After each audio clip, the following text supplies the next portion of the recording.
Dear students, welcome to Lecture 5. The topic discussed is types of communication based on various classification.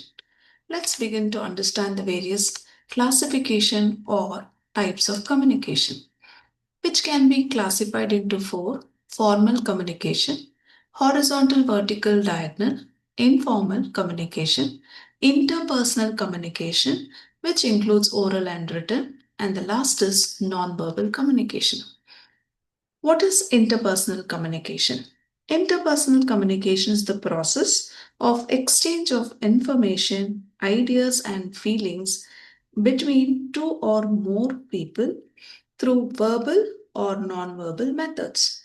It includes face-to-face exchange of information in a form of voice, facial expressions, body language, and gestures. The level of one's interpersonal communication skill is measured through the effectiveness of transferring messages to others.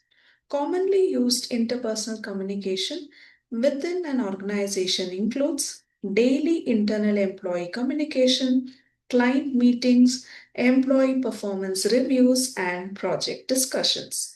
Interpersonal communication in the workplace plays an important role in employee satisfaction, motivation, collaboration, and business success. The next question: what is intrapersonal communication?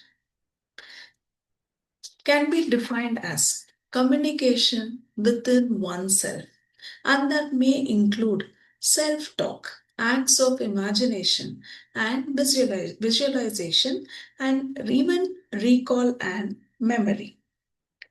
Therefore, intra happens within a person, and it can also be understood as self talk. It is recognized as the verbal side of thinking. There is indeed a positive side of self talk. Self talk, also recognized as self dialogue or inner speech, is what you say to yourself during your waking hours. Effective intrapersonal communication relates to art of thinking, planning, and interpreting ideas and messages in a positive manner. The difference between intrapersonal and interpersonal. Intrapersonal communication occurs within one's own mind. Interpersonal includes examining and evaluating financial statements or other financial information, as an example. Intrapersonal, internal process.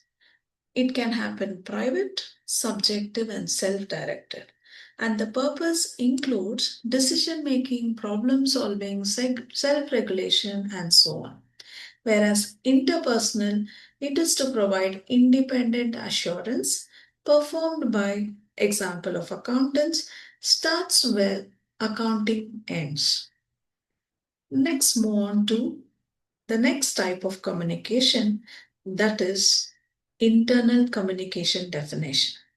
Internal communication refers to the processes and tools an organization uses to facilitate effective information sharing, collaboration, and engagement among its staff or employees. It includes various methods from formal announcements to informal chat or casual gossips aimed at aligning company goals, enhancing teamwork, and ensuring a cohesive workplace culture. Internal communication is the written, spoken, and nonverbal communication between employees and employer and among the employees. Internal communication is focused on specific business issue, written in language the receiver is able to comprehend, as an outcome that is specific and measurable, and is delivered in a timely manner and in a medium that the receiver is willing and happy to receive it. The next is external communication. External communication is the transmission of information between two organizations. It also occurs between a business and another person in the exterior to the company. These persons can be clients, dealers, customers, government officials, or authorities, and so on. The customer feedback is also external communication. An organization invests a lot of money and time to improve their image through external communication. Normally, they have different mediums such as email, advertisements, brochures, newsletters, content marketing, and so on.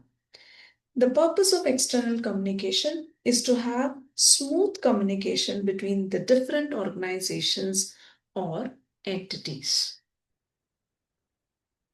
Based on direction, let's discuss upward communication. Upward communication is the process of communication where information flows from down to upward. That is, from the subordinates to the superior levels. The subordinates convey their actions, attitudes, and opinions about various subjects to their superiors. Downward communication. When the communication is from the superior to subordinate, it is referred to as downward communication. This is used for various purposes such as assigning goals, providing job instructions, policies, giving feedback about the performance, and so on. The success of it is dependent on the skills of the superior, his popularity amongst the subordinates, and their level of mutual understanding. Downward communication can be considered as a top to bottom approach from organizational perspective or for organizational communication approach. The next is lateral, which is also referred as horizontal communication. This is communication by people in the same level of the managerial hierarchy of an organization. That is, the communication that occurs between employees on the same level in the organization, like HR head discussing with marketing head discussing with R&D, and mutually oral in the same level. Hence, we have come to the end of the first few set of types of communication in this session.